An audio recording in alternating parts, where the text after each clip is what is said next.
រៀបសួរអ៊ំស្រីខ្ញុំចង់ថតរូបឲ្យអ៊ំស្រីមកប៉ុអ៊ំស្រីអាចឈរនៅទីនេះបានទេខ្ញុំអត់យកលុយទេខ្ញុំថតឲ្យ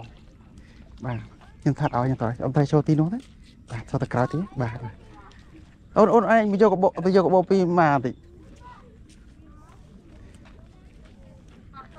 អ៊ំស្រីបាទពួកអត់យកលុយអ៊ំស្រីទៅចេញទៅត្រឹមនោះបាទដាក់ជើងឲ្យរៀងកັບគ្នាតិចមកបាទបងកកម៉ាឲ្យស្អាតតិចមកអូខេបាទបងកកម៉ាពីនេះស្អាតហើយឬក៏មិនពីនេះបាទពីនេះកម៉ាហ្មងបាទអញ្ចឹងមកហើយដាក់ដៃចេះមកបាទរៀងដកខ្លួនឲ្យរៀងពើទ្រូងតិចមកពើទ្រូងពើកុំឲ្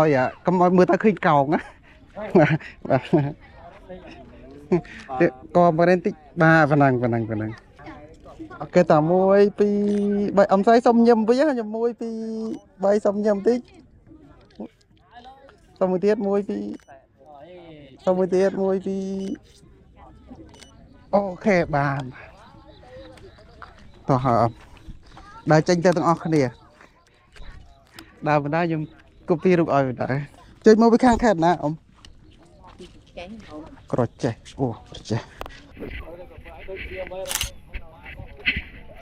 ខ្ញុំស្រីឲ្យមួយស្លឹកចាំតិចខ្ញុំដាក់ស៊ុំឲ្យសិនឲ្យមើលសិន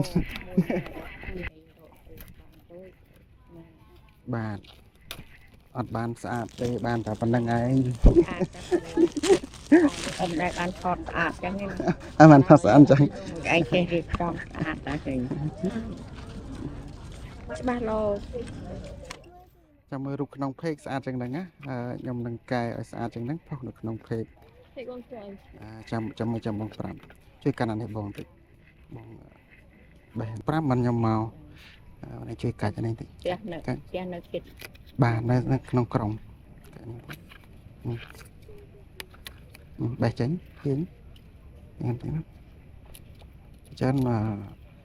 ចាស់គាត់ឃើញវីដេអូគាត់ថាអូចាំមករត់ថតមកអត់ជួបហើយសារខ្ញុំមកតែម៉ោងប៉ុណ្ណឹងឯងម៉ោងប៉ុណ្ណឹងពេលច្រើនគាត់ទៅផ្ទះវិញអស់ហើយតោះមកចាក់កែគីឡូហើយថាមកបានអត់ចាំឲ្យមើលក្នុងเพจចាំមើលរូបក្នុងเพจនោះ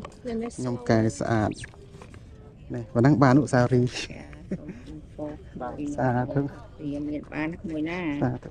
ហើយពូប្រាប់ពេកចាំមើលរូបម៉ាក់យាយនៅក្នុងនោះពូនឹងខុសនៅក្នុង